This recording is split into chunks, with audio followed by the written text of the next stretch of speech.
Comencem, doncs. Suposo que hi som tots.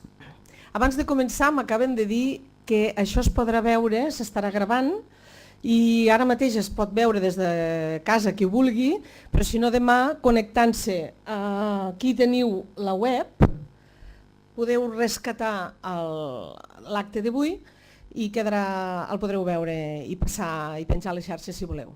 D'acord? En primer lloc, moltes gràcies per ser aquí, per omplir aquesta sala que no és fàcil omplir-la i fa goig de veure-la. Moltes gràcies a la llibreria Claret per deixar-nos fer la presentació avui aquí. I moltes gràcies, sobretot, a en Vicenç Villatoro, que serà el padrí d'aquest llibre i d'aquesta presentació i que parlarà després de la meva petita introducció. Gràcies, Vicenç, per haver-nos fet aquesta presentació. A la taula, al meu costat, molts de vosaltres ja els coneixeu, però altres que no. A la meva esquerra tinc l'Anna Toà, que és coautora del llibre junt amb l'Albert Salvador, i hi ha un protagonista important en aquesta història. El protagonista més important és l'Evarist, i l'Evarist està entre l'Albert i la seva mare. I coneixerem, després d'aquesta presentació, una mica més la història de l'Evarist. L'Albert Salvador és molt conegut perquè és autor de novel·la històrica i nosaltres a la nostra editorial, per cert, jo no tinc cartelet però jo em dic Dolors i soc l'editora, coeditora de Meteora.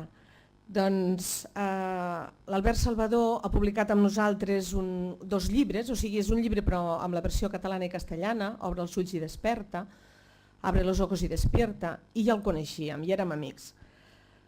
Un bon dia l'Albert ens va venir a veure i ens va dir que tenia un projecte entre mans que s'havia de publicar sí o sí.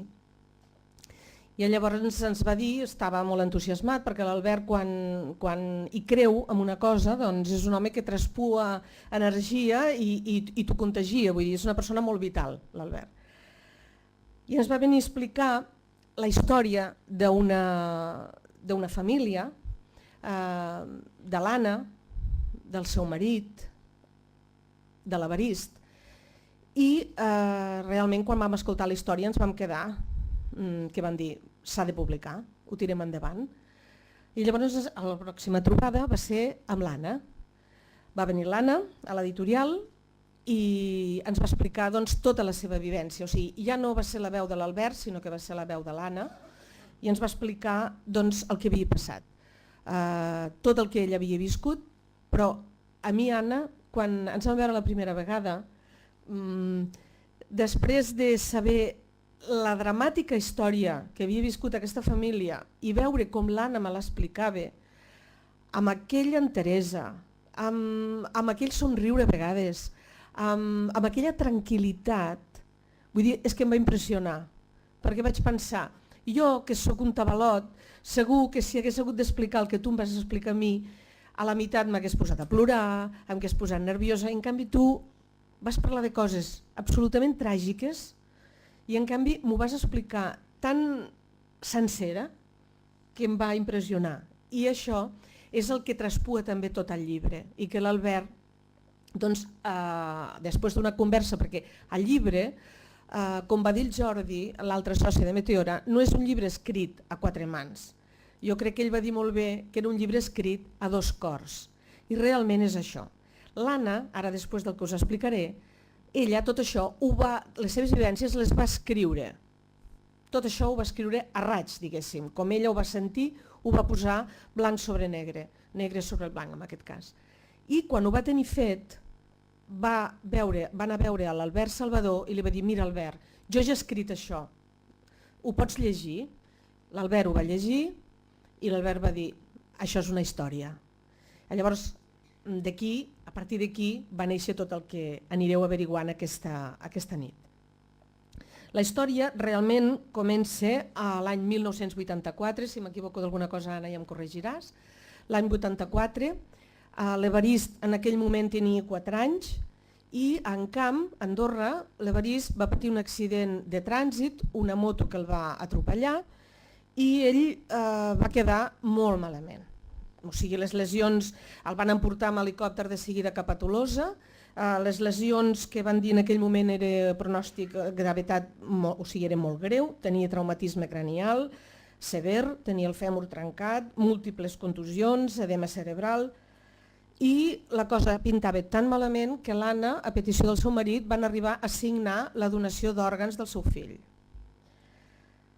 El nen estava en coma, l'Evarist, això va passar, em sembla que va estar ben bé un mes o 2 mesos, però clar, no podia estar tota la família allà a Tolosa. Llavors ella, el que sí sempre s'ha envoltat és de molts bons amics, tant amics personals com metges, que també han sigut unes grans persones. Llavors l'Anna es va quedar allà i quan els caps de setmana venien els seus altres fills, doncs amb l'Evarist, o sigui, com si l'Evarist ho sentís, li explicaven les coses, cantaven, explicaven acudits, vull dir, intentaven que aquella habitació fos el més normal possible. Fins que al cap de 2 mesos, gairebé quan també va fer el seu aniversari estant en coma, al cap dels 2 mesos l'Evarist va començar a reaccionar i aquella història que semblava doncs, que tenia un final feliç, doncs en un principi sí, perquè l'Evarist va despertar, però llavors se'n van veure quines eren les seqüeles que l'Evarist havia patit. Ells al llibre ho descriveixen amb la paraula titella, que és forta la paraula titella, en aquest sentit. És a dir, l'aspecte de l'Evarist era desolador. És a dir, això de titella era perquè els moviments pràcticament eren com els d'una titella, absolutament desorganitzats i fins i tot tenia molts problemes de deglució. Vull dir, ell va quedar amb unes seqüeles molt severes. No explicaré el llibre perquè és molt llarga la història, però només us diré que allò al final van baixar també a Barcelona, van estar d'un metge cap a un altre i al final també van arribar a Andorra una altra vegada. I quan van arribar a Andorra hi ha un moment del llibre que jo penso que és un punt d'inflexió molt important, quan l'Anna està mirant unes fotografies de l'Evarist, com era abans i com era després l'Evarist, i clar, el seu cor estava trencat. I el seu home li va dir: has de passar pàgina, tu no has de veure més l'Evarist d'abans, sinó veure l'Evarist que tens aquí. I fins que no facis aquest pas no podrem tirar endavant. I ara jo el que voldria és passar un vídeo perquè vegueu exactament què pensava l'Anna una mica en aquell moment que tenia les fotografies a la mà.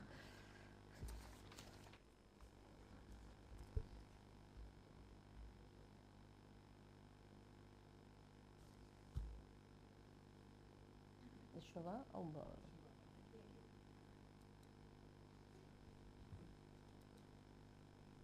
Ara és quan no va.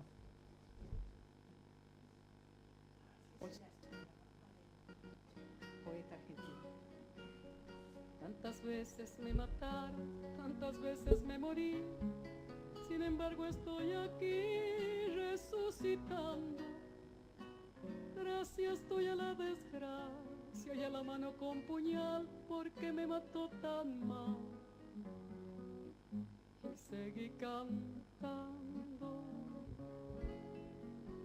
cantando al sol como la cigarra, después de un año bajo la tierra, igual que sobreviviente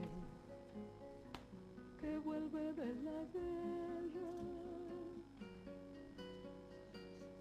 Tantas veces me borraron, tantas desaparecí, a mi propio entierro fui sola y llorando. Hice un nudo en el pañuelo, pero me olvidé después que no era la única vez. Y seguí cantando, cantando al sol como la cigarra, después de un año bajo la tierra, igual que sobreviviente que vuelve de la guerra.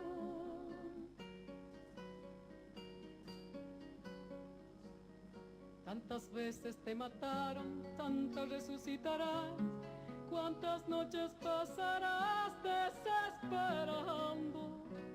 Y a la hora del naufragio y lo de la oscuridad alguien te rescatará para ir cantando al sol como la cigarra después de un año bajo la tierra, igual que sobreviviente que vuelve de la guerra.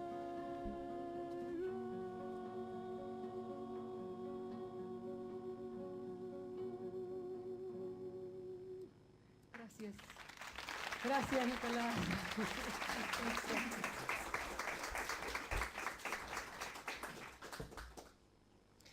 La cançó és Com la cigarra, la cantava Mercedes Sosa.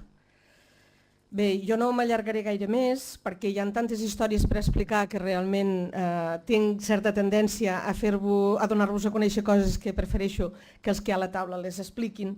Només dir-vos que després d'aquest punt d'inflexió l'Anna em va passar moltes més d'històries, però una d'elles importants també va ser donar normalitat a aquest nen, treure el nen al carrer, que el nen fos visible, que fes una vida el més normal possible. També va haver l'escolarització, molt important aquesta escolarització perquè també va ser un altre calvari, quines escoles no el van voler, quines escoles se'l van, diguéssim, treure de sobre i al final l'escola que el va acceptar i que al final de tot també va significar un canvi dintre, si no tinc mal entès, de la legislació andorrana quant a la integració de persones a les escoles. També al final del llibre, quan llegiu a l'epíleg, hi ha 3 cartes, n'hi ha 2 de 2 doctors on reconeixen el gran benefici que ha significat per ells haver tractat aquesta història amb l'Evarist perquè els ha ensenyat un munt de coses. És a dir, la història de l'Evarist també va significar un avenç en la medicina amb el tractament de la intubació de llarga durada amb els nens. Jo per mi, que l'Albert Salvador ha estat més que un escriptor amb aquest llibre. Per mi ha estat un psicòleg, un investigador, un documentalista incansable. S'ha fet seva la història perquè, com diu ell, i ho repeteix, li va canviar la vida. Ha sabut plasmar, com només ho poden i saben fer els bons escriptors, una història que no era gens fàcil de narrar, perquè era molt fàcil caure amb la pena, amb la llagrimeta fàcil, i ell això no ho ha evitat totalment. Vull acabar, abans de donar la paraula a Vicenç Villatoro, donant les gràcies a l'Evarist, que avui ha volgut ser aquí. Ell ha estat un exemple de lluita i de voler tirar endavant, com ens han explicat, i ho veureu al llibre, l'Albert i l'Anna. Ell és qui veritablement ens ha donat una lliçó de vida. Gràcies, Evarist.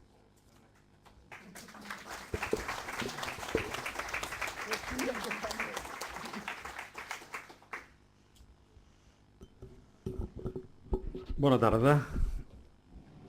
Agraeixo molt que m'hagin nomenat padrí del llibre, perquè fer de padrí dels llibres que no els has de comprar ni sabates de xarol, ni comprar-los el palmó, ni la llimona, és només un plaer, no té cap inconvenient. Però crec que un petit mèrit tinc per ser el padrí, que és que surto, no en el llibre, però una miqueta en la història prèvia del llibre. Ara fa 5 anys, més o menys, ja no sabria buscar la data, però entorn als 5 anys, jo era director de l'Institut Ramon Llull i una persona que és present en aquesta sala em va dir: vindré a veure amb una amiga meva, que vol explicar una cosa. I van venir amb aquest dossier, no amb un dossier com aquest, sinó amb aquest dossier. Era un dossier que porta una tarja amb una margalida i quan l'obres hi ha unes paraules escrites a mà, el nom de Natuà, Andorra, un telèfon i un pròleg que diu: amb aquest llibre no he pretès res que no sigui ajudar amb la meva pròpia experiència a les persones que es trobin en situacions semblants. Si tan sols una persona que llegeixi el llibre li és ajuda, considero que l'objectiu perseguit ha estat un èxit. Què em portaven? Em portaven una història, però em portaven també una petició. L'Anna, a través d'aquesta persona amiga, em deia: jo he explicat amb les meves paraules una història que per mi és important, però sé que perquè això sigui un llibre demana una elaboració, demana una feina d'escriptura que no és el meu món. Jo el que hi aporto és la meva vivència i una història i un punt de vista colpidor.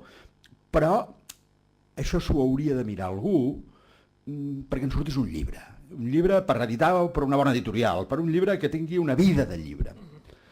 Jo li vaig prometre que m'ho miraria i m'ho vaig començar a mirar.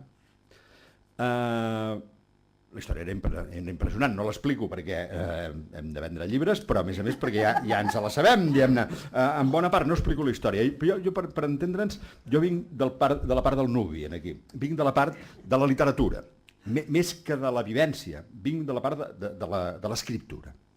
Jo me'l miro i dic, mira, el consell natural seria dir-li anem a buscar un negre, literàriament parlant, vull dir, allò, que és, vostès ho saben, que és un negre, que és un ofici digníssim que jo he fet en la vida. He escrit llibres per altres que no he signat.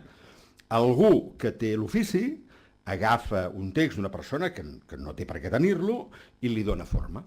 Llavors firma el llibre qui ha posat el material i l'altre, per dir-ho així, ha fet un servei d'escriptura. Dic, li puc recomanar a amics meus periodistes que farien bé de negres. Dic, ara, pensava jo, el que seria preciós és que passés un miracle. No passarà, perquè els miracles a la tele i a Lourdes, diguem-ne, però no passarà. Però el miracle seria que un escriptor de veritat no fes de negre, sinó que fes la història i la fes seva. Això seria fantàstic, seria fabulós, seria tan bonic que no goso ni pensar-ho, ni oferir-li la possibilitat. Però jo ho pensava per mi. Dic, què li podries dir? Dic, ell és d'Andorra, en coneixes uns quants d'Andorra que són molt bons. L'Albert Salvador, l'Albert Villaró, la Teresa Colom. Quan vingui, li diràs això, mira, lo normal és anar a veure un d'aquests que et farà una bona escriptura, no firmarà, potser et cobrarà alguna coseta, jo què sé. O el que seria bingo, el que seria extraordinari, el que seria fabulós, és que una persona d'aquestes fes el llibre seu. No te l'escrivís, se l'escrivís. Van passar uns dies i em va trucar l'Anna. Diu, allò que vaig parlar, no cal que hi pensis més, ja ho he solucionat. M'he parlat amb l'Albert Salvador i ell ho farà. Diu, és un miracle. És un miracle, de veritat, no passa mai. És una circumstància excepcional, és una cosa única, però una cosa perfectament comprensible. Els miracles són incomprensibles. Aquest miracle és comprensible. Per què ho és? I dic, parlo de part del nuvi més, allò, lo de l'Anna, per tant, la història, els aspectes emocionals de la història, ja en parlarem, ja els comentarem. Jo em poso ara en la pell de l'Albert. Els escriptors, els que escrivim novel·les sobretot, ens passa bastant sovint que ens trobem algú a l'ascensor o al dinar de cap d'any o llegint el diari o llegint un llibre d'història que dius quina història més bona. O gent que et diu t'explicaré la meva vida i ja veuràs quina novel·la tens feta. Només hauràs d'escriure-la, ja està feta. No les fas. Perquè l'escriptor no es posa en marxa només quan troba una bona història. Però llavors estaria en marxa sempre.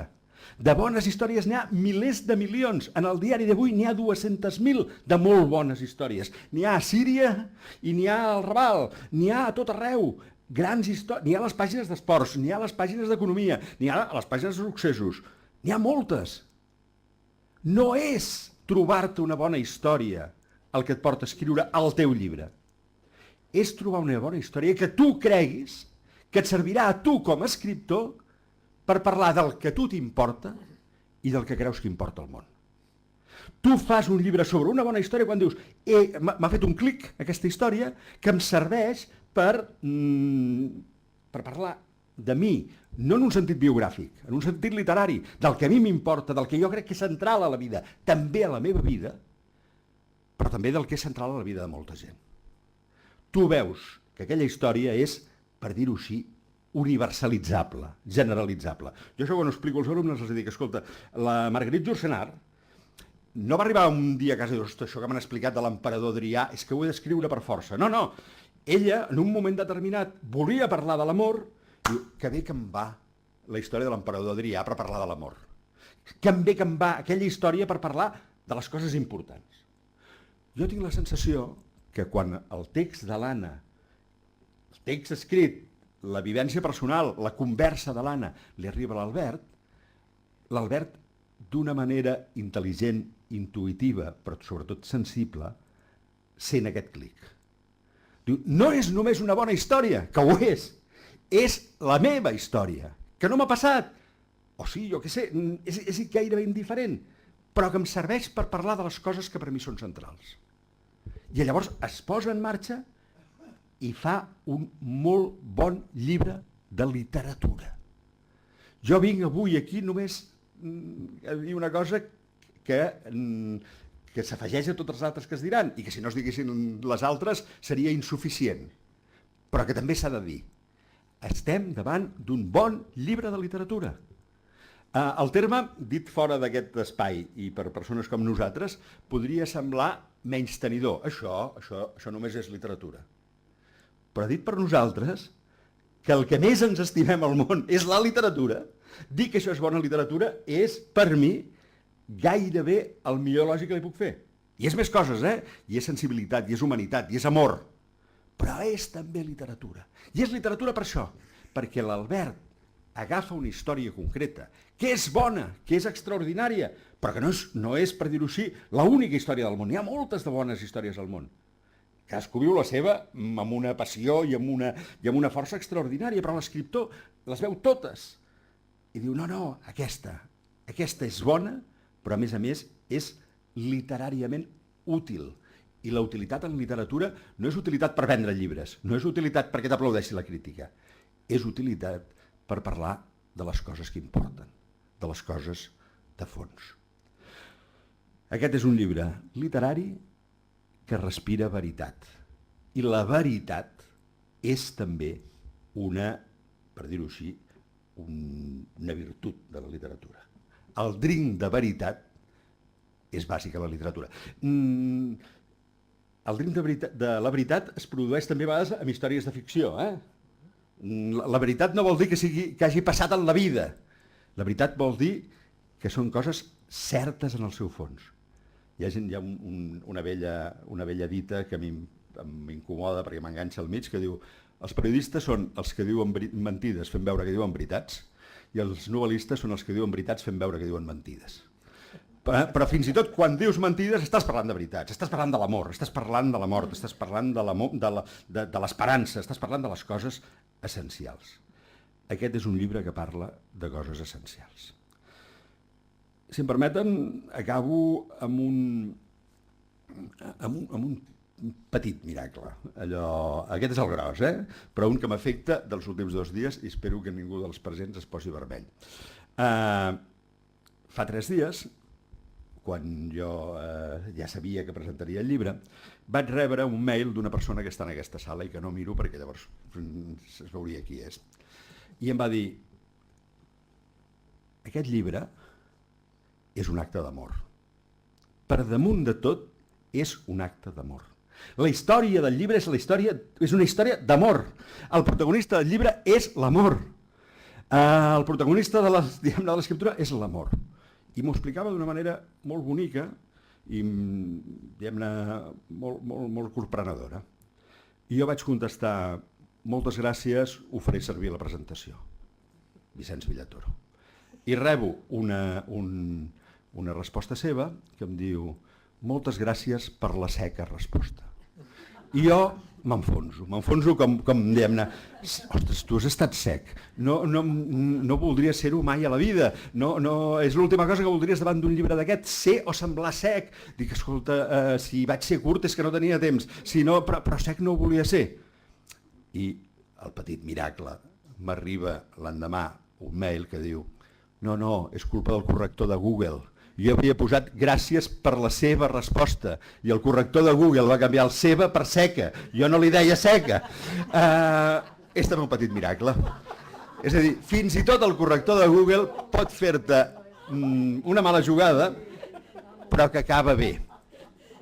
I jo crec que l'anècdota menor, a costat del veritable miracle del llibre, il·lustra que aquest llibre és màgic. Aquest llibre és màgic. A l'entorn d'aquest llibre es produeixen actes de màgia, de màgia bona, òbviament. L'acte de màgia, l'amor sempre és un acte de màgia, la memòria és un acte de màgia, la solidaritat és un acte de màgia, aquesta assumpció per part d'un escriptor d'una història aliena per fer-la pròpia és un acte de màgia, i que el Google s'equivoqui, però que al final el missatge sigui bo, també és un petit acte de màgia. Gràcies a tots plegats per haver-lo fet possible i gràcies per convidar-me al bateig del llibre i al seu apadrinament que faig amb tot goig. Gràcies i felicitats.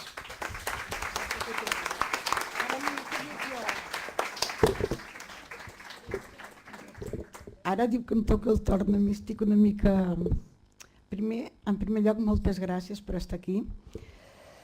La veritat és que cada vegada que veig aquest vídeo em poso, i això és obra del nostre gerent de la Federació Andorrana de Discapacitats, aquí tinc molta estima, i també vull fer un petit record al nostre president, que en aquests moments està molt malament. No sé massa bé què dir, vull dir, presentar el llibre, jo crec que per mi és més fàcil contestar-vos preguntes que explicar tot el que és el llibre. Llavors, jo, com que soc andorrana, i a més soc d'aquestes que, com diuen, te la passo, li passo a Albert Salvador i després ja ens anirem tornant la pilota. Moltíssimes gràcies.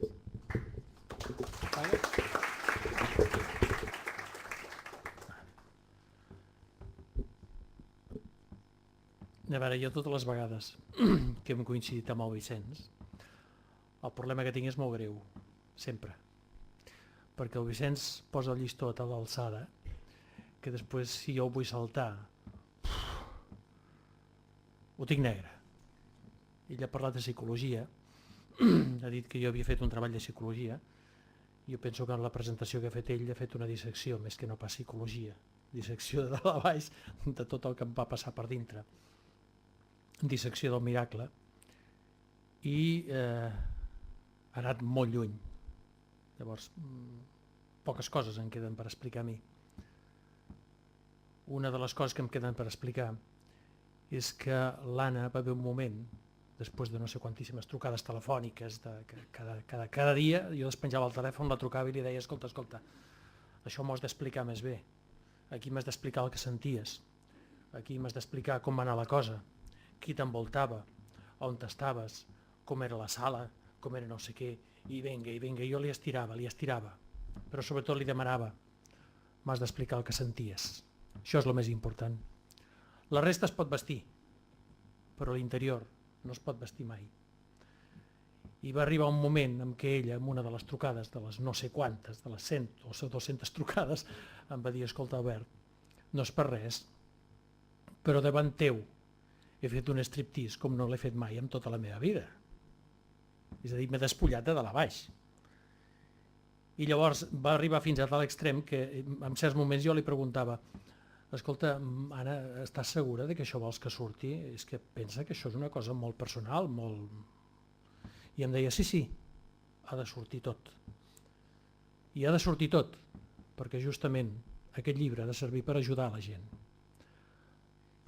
Ha de ser un llibre que qui l'agafi, si ha tingut o ha viscut o té alguna persona propera que ha viscut una situació similar, entendrà moltíssimes coses. I aquell que no hagi viscut aquesta situació també n'entendrà moltes més. I entendrà un món que és un món tancat, és un món que durant molts anys, segles fins i tot, ha estat un món ocult, que és el món de la discapacitat. Però sobretot es donarà compte de que tots aquells sentiments de culpa per pensaments que ha arribat a tenir no els ha de tenir, perquè són pensaments normals, que passa a qualsevol persona. I la frase que ho resumeix és totes les llàgrimes de les mares, totes són salades. Per tant, és veritat, és cert, era una història que era universal. Era una història que quan jo la vaig llegir, a part de que em vaig emocionar moltíssim, perquè jo vaig rebre una cosa bastant més grossa que aquesta. Hi havia més pàgines, i a més hi havia més pàgines amb molta més informació, de tal manera que anaves llegint i et anaves emocionant. I llavors jo m'ho vaig plantejar i vaig dir, com s'ha d'escriure aquesta història? I m'ho vaig pensar i vaig dir, home, podria ser una crònica, és a dir, tal dia va passar, tal dia va passar, tal dia va passar. Però això és molt fred. Podria ser una mena de diari, però clar, si l'escric jo a partir d'un text d'ella, jo no em puc posar en primera persona, és a dir, el diari és primera persona, és molt íntim, és molt personal. De manera que li vaig estar donant voltes i al final vaig dir, ja ho tinc. Això ha de ser una gran història d'amor, disfressada, amb una història de suspens. És a dir, la història no pot arrencar al moment de l'accident, ha d'arrencar molt més tard i hem de jugar amb el present d'aquell instant i el passat per sota. I des del present fem un viatge al passat, tornem al present, tornem al passat, tornem al present, i el passat i present van confluint fins que al final arriba el gran desenllaç. I això és el que vaig escriure. El Jordi Fernando, l'editor, a Andorra va dir, és un llibre, i és cert, i la Dolors ho ha repetit, és un llibre que no és escrit a quatre mans, segons la tradició típica de les quatre mans, és a dir, un capítol el faig jo, un capítol el fa ell, etc. Això és la tradició típica del quatre mans. Aquest llibre està escrit a dos cors.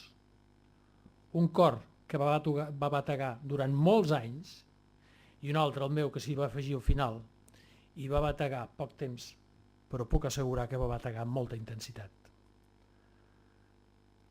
Curiosament, és el primer cop, amb totes les presentacions, entrevistes que fem i tot això, que l'Anna parla poc. I l'Anna és qui hauria de parlar més. Aquí hem parlat del llibre, hem parlat de l'Evarist. A veure, jo em vaig quedar molt sobtat, molt impressionat, perquè jo l'Evarist l'havia vist al Mesón, al restaurant al Mesón, que era el que tenien fa bastants anys enrere, allà a Andorra. I anàvem amb el meu germà i llavors, fins i tot hi ha una anècdota molt divertida, amb un personatge que està dins de la sala i que no assenyalaré, tot aquí ell ho sabrà de seguida. I és que en un sopar ens vam trobar que el meu germà havia parlat amb l'Anna, perquè l'Anna havia fet un curs de postres, de gelats, i llavors ja s'havien conxavat entre ells. I quan ja vam acabar de sopar, era tard, i llavors el meu germà Guillem agafa i diu amb l'amic que teníem allà, diu, escolta, has de tastar els espaguetis d'aquí, que els fa divins l'Anna. I llavors el nostre amic va dir, no, ara ja hem acabat de sopar, ara no tastarem uns espaguetis. I el Guillem, que és molt de la broma, va dir, sí senyor, que tastarem dels espaguetis, que t'has cregut tu ara? I llavors va dir, Anna, vine cap aquí. I va cridar l'Anna, i l'Anna va arribar allà. I li va dir, escolta, prepara uns espaguetis perquè li he explicat al meu amic que ets un especialista en espaguetis. I llavors l'Anna, que estava dins del joc, va començar a dir, sí home, ara que he tancat la cuina, ara faré espaguetis aquí, etc. Vull dir, va armar un follon immens. I llavors el Guillem es va posar gallito i li va dir, jo sóc el client, sóc el que mana, sóc el que pago i tu fas els espaguetis. I llavors l'Anna se'n va anar cap a la cuina, va agafar les olles, els va tirar a terra, va començar a cridar com una boja, no sé què. I el pobre amic nostre deia, no, si no cal que faci els espaguetis, no cal. I llavors l'Anna es va presentar amb un plat d'espaguetis allà, pam, i el va deixar damunt de la taula, aquí teniu els espaguetis. I el meu amic, no, si jo no. I el Guillem, doncs ara que te'ls ha portat, ara te'ls has de menjar. I llavors va agafar la cullera, la forquilla, i es va donar compte que era gelat. Un gelat fet, diguem-ne, en fils, diguem-ne, de vainilla, i després amb maduixa o el que sigui per damunt com si fos el tomàquet. I bé, vam riure. Per què us explico aquesta anècdota? Perquè us doneu compte de que, i això és el que vaig descobrir jo, de que malgrat la situació sigui el més dramàtica que et puguis arribar a imaginar. L'humor no s'ha de perdre mai. I ells no ho van perdre mai. Llavors el llibre, tot i que explica un fet molt dramàtic, té pinzellades d'humor, té pinzellades fins i tot còmiques quan es veu la relació entre l'avi i el net. I com el net li prenia el pèl a l'avi i l'avi se'l deixava prendre. No us vull explicar res més perquè s'ho explicaria 50.000 coses. I ara sí. Ara, després d'haver fet això, li passo la paraula a l'Anna. Perquè l'Anna sí, ara serà capaç de dir moltes coses.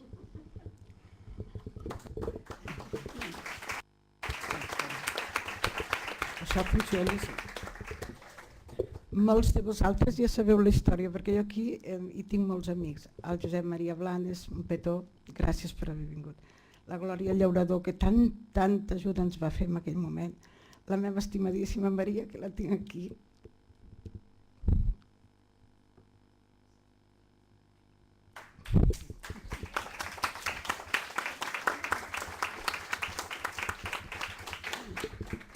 Que va ser com una mare per nosaltres, un amic. En fi, no sé el que és, però me l'estimo molt, ja ho sap ella. Ells van viure aquesta història. La meva cunyada, que la tinc aquí, que és bastant emprenyadoreta, ja us la presento, es diu Elisabet, toma, perquè és que si no t'ho dic, no callaria, no, ara t'ho puc dir públicament. El meu germà, nosaltres vam tenir la gran sort, dins de la gran desgràcia, de tenir una gran família, molts amics, que van ser amics en aquell moment, i aquí mai jo podré agrair tot el que van fer per nosaltres. Ells van ser testimonis de les meves pujades, de les meves baixades, de com l'Evarist va quedar en un estat bastant llastimós, vull dir, no podia parlar, no podia fer absolutament res. Ells van ser testimonis del progrés, però sense tota aquesta gent, sense la Montse que ens acompanyava, el metge també, més d'un metge, o la Maria, que n'han viscut moltes anècdotes i ara us n'explicarem una de molt divertida. Una vegada anàvem cap al metge, ja no em recordo de quin, perquè n'havíem vist tants que ja no sé quin. I l'Evarist ens diu a les dues, diu, escolta, mama, diu que està malalta, i això ja tenia 12 anys, diu que està malalta la padrina. Dic, no està malalta la padrina. Ella anava amb un miqui a la mà. I diu, i doncs, diu, que estàs tu malalta? Dic, no, dic, jo no, diu, doncs que anem pel miqui al metge. Diu, què? Diu, perquè a mi tampoc em fa mal res. Però clar, com que hi anàvem cada 15 dies ni entenia res el crió. Deia que aquesta gent només em porten de metge en metge. I a banda també em van viure alguna altra de divertida. Una vegada vam anar ja ni me'n recordo tampoc el nom, però era d'aquests amb nom, amb Solera, Solera. Era el PC, era un professor que havíem tingut a França que no ens va tractar precisament bé, doncs aquest era el català. I total que vam arribar a l'hospital, la seva consulta tota plena de... Jo crec que els arquitectes tenen feina a fer parets, perquè aquests metges necessiten molt diploma. I anàvem molt, bueno, entrem allà i la primera cosa que ens va dir, l'Evarist tenia 10 anys, era ben bon, 10 o 11 anys eren, i no caminava i el duíem sempre a coll.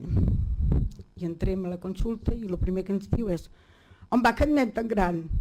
Baixi la peu, que ja és hora que camini. I jo dic, és que no pot caminar.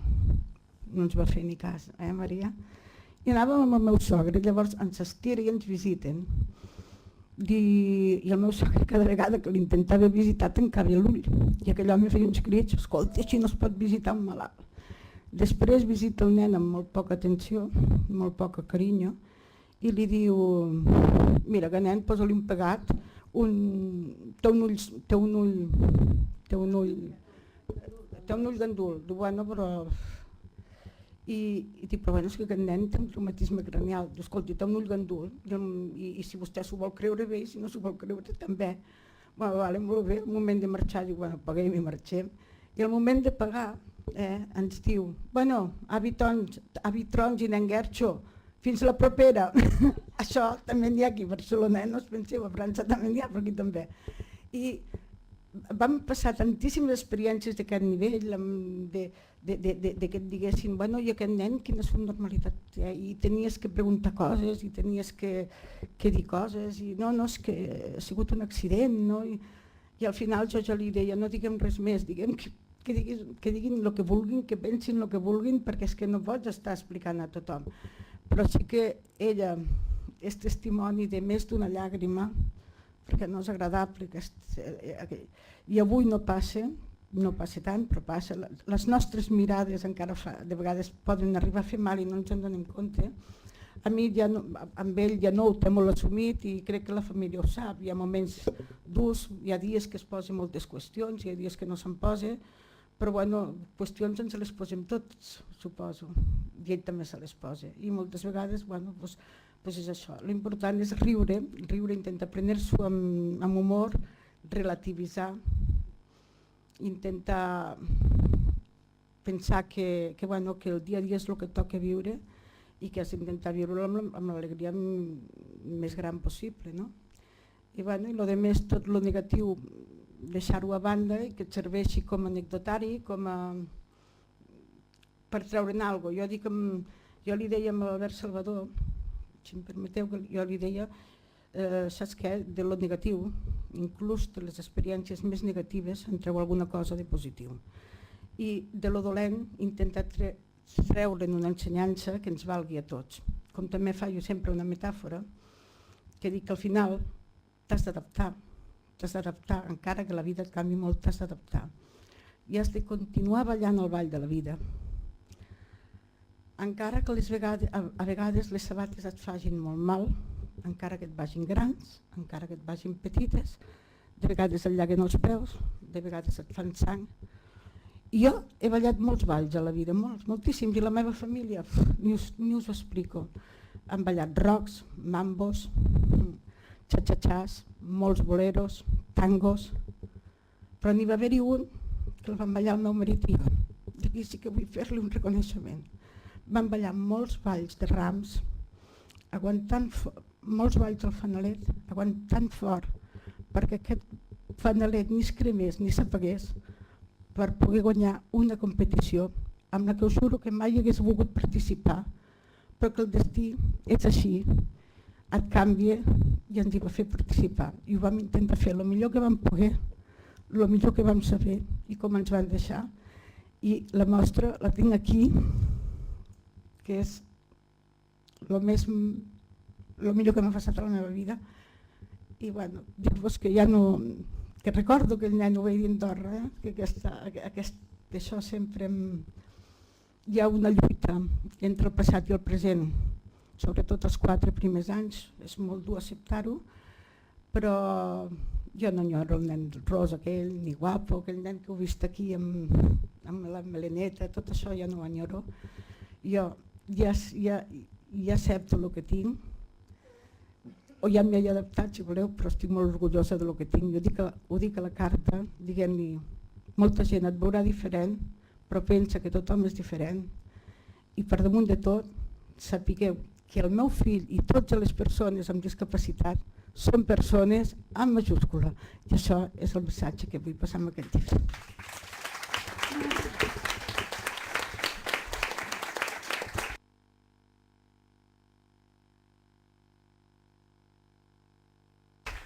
L'Evarist era alguna cosa, us diré gràcies. Vinga, Evarist, que tu fa molta il·lusió. Bueno... No els hi parlis del Barça, sobretot, no, que ja... Prou, No, Barça més no, Fa 2 dies que menja Barça, Bueno, agrair a tothom la assistència i a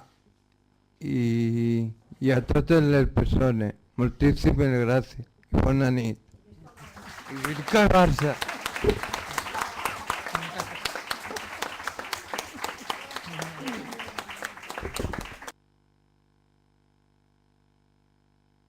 Si algú de vosaltres els vol fer una pregunta, podeu fer-la. Teniu els 2 autors aquí, hi ha l'Evarist, i si no la voleu fer... Sí?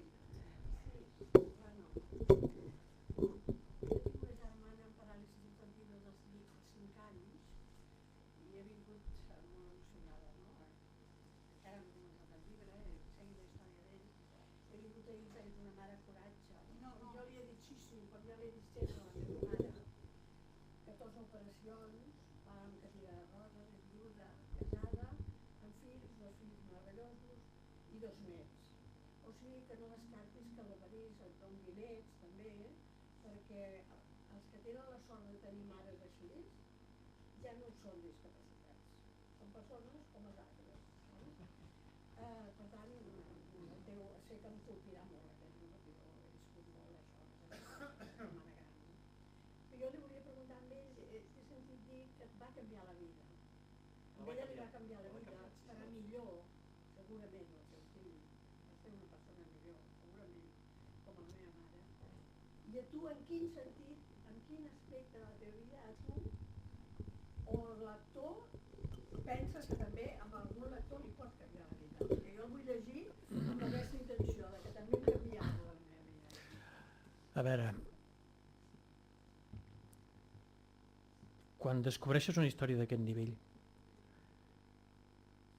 i descobrir-la significa no tan sols haver-la llegit, sinó haver parlat molt, quan l'Evarist resulta que un bon dia em diu et vull pagar un dinar, i tu has llegit, i a més l'has vist al Mesón molts anys enrere, i dius, aquell nano ara em paga un dinar a mi? I sí, me'l va pagar i tant, vam anar a dinar i em va convidar.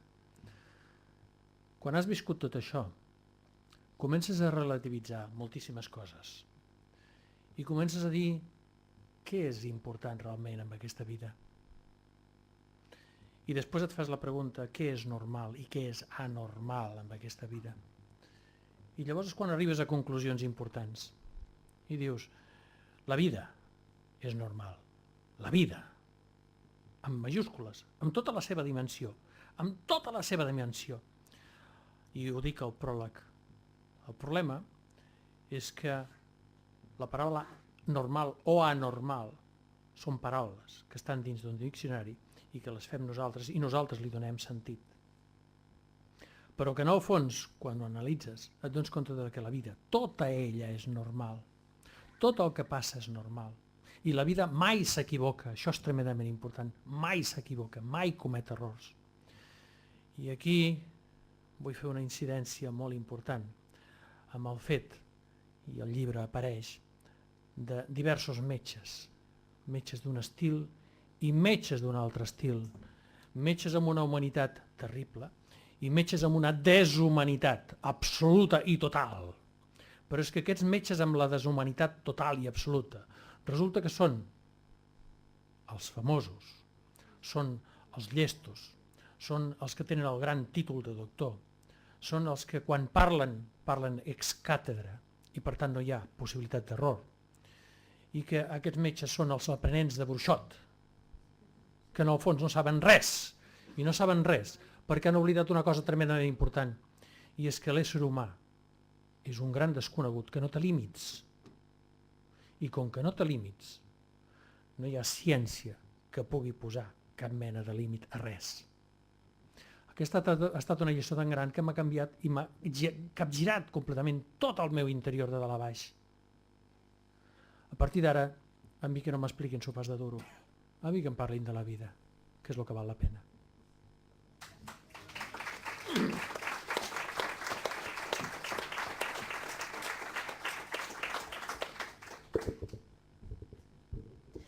Si no heu de dir res més, doncs, si us sembla, farem una copa allà a la meva esquerra per brindar per la salut de tots i del llibre. Gràcies per haver vingut.